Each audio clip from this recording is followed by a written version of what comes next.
जय श्री हरि विष्णु। ओम देवताभ्यश्च पितृभ्यश्च महायोगीभ्य एव च नमः स्वाहाय स्वधाय नित्यमेव नमो नमः। ओम पितृभ्यो नमः। अर्थात देवताओं को, पितरों को, महायोगियों को, स्वाहा को और स्वधा को सदैव मेरा नमस्कार है। पितृ देवताओं को मैं नमस्कार करता हूँ और सदैव उनका वंदन करता हूँ। आप सभी दर्शकों का हमारे YouTube चैनल डिजिटल महात्मा पर हार्दिक अभिनंदन और स्वागत है।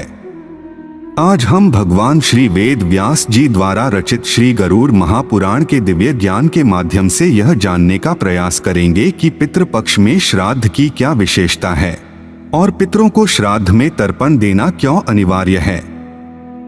पितृपक्ष का प्रारंभ भादो मास की पूर्णिमा से होता है और अश्विन मास की अमावस्या पर समाप्त हो जाता है, यानी कि 15 दिनों का जो समय है उसे श्राद्ध पक्ष कहते हैं। इसे पितृपक्ष भी कहते हैं। अगर संरचना की दृष्टि से देखा जाए तो हमारे ब्रह्मांड में 14 लोक होते हैं।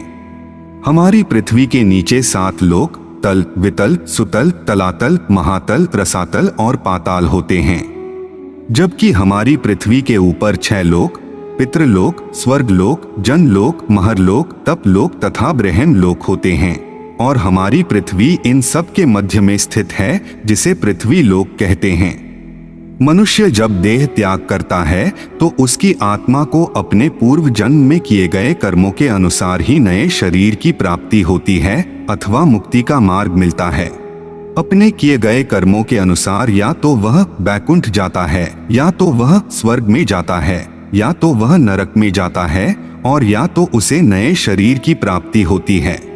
परंतु जिस आत्मा का निर्णय नहीं हो पाता कि वह स्वर्ग जाए, नरक जाए, बैकुंठ जाए, गोलोक जाए, सुतल जाए, वितल जाए, मनुष्य बने, जानवर बने या अन्य किसी नए शरीर को प्राप्त हो, तो वह पितृलोक में निवास करती है और तब तक निवास करती है जब तक कि उसका कोई निर्णय नहीं हो पाता है।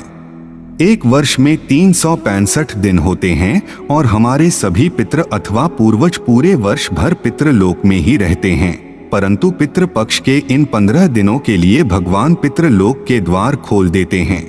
अतः पितृपक्ष में 15 दिनों का जो समय रहता है, उस समय में सभी पितृ अपने प्रियजनों से मिलने के लिए पृथ्वी लोक में आ जाते हैं और अपने लिए पूरे साल भर के लिए भोजन तथा जल को प्राप्त करते हैं, जो उनके प्रियजनों अथवा परिवार जनों के द्वारा दिया जाता है।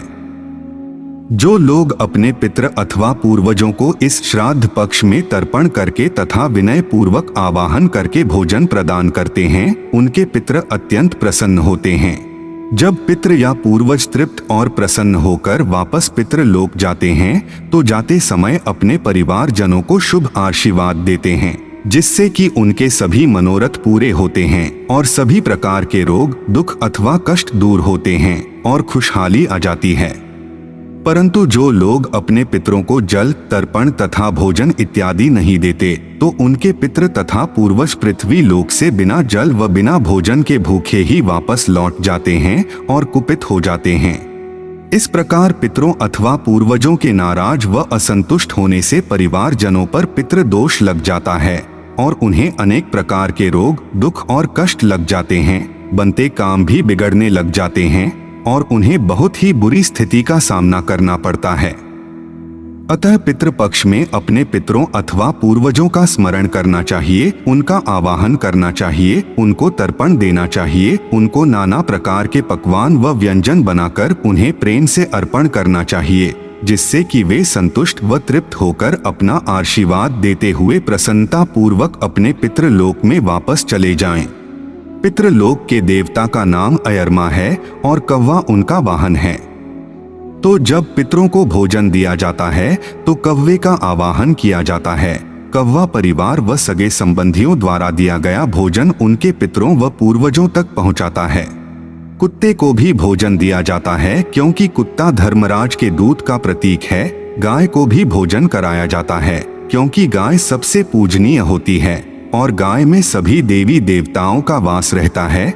घर पर ब्राह्मणों को भी भोजन कराया जाता है, क्योंकि भोजन कराते समय पितृ इन्हीं ब्राह्मणों पर आरूढ़ होकर आ जाते हैं और भोजन ग्रहण करते हैं।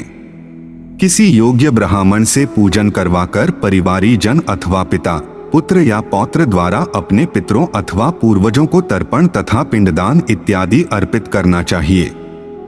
उसके उपरांत सबसे पहले पितृ या पूर्वज के निमित्त भोजन रखना चाहिए, फिर कौवे को भोजन देना चाहिए, फिर गाय को भोजन खिलाना चाहिए और फिर कुत्ते को भोजन खिलाना चाहिए। धनवान व्यक्ति को कम से कम 21 ब्राह्मणों को भोजन करा के उनका जीवन करना चाहिए। मध्यम वर्गीय व्यक्ति को कम से कम 1 से 5 ब्राह्मणों को भोजन कराना चाहिए। गरीब व्यक्ति के पास अगर इतनी व्यवस्था नहीं कि वह अपने पितरों का श्राद्ध कर सके, तो उसे मंदिर में जाकर अपने पितरों या पूर्वजों का स्मरण करके हाथ जोड़ने चाहिए।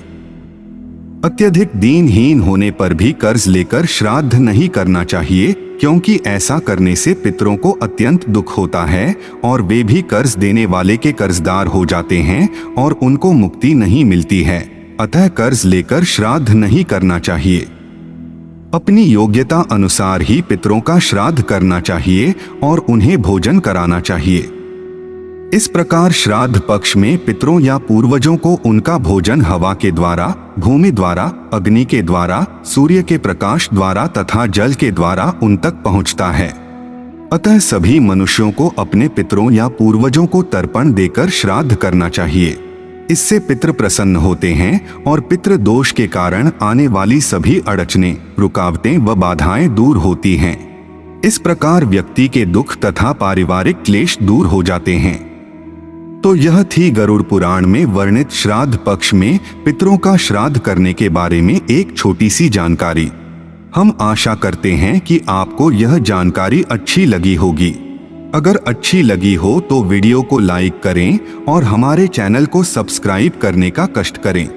अगर आपने हमारा चैनल पहले से ही सब्सक्राइब कर रखा है तो उसके लिए हम हृदय की अनंत गहराइयों से आपका कोटि कोटि धन्यवाद करते हैं।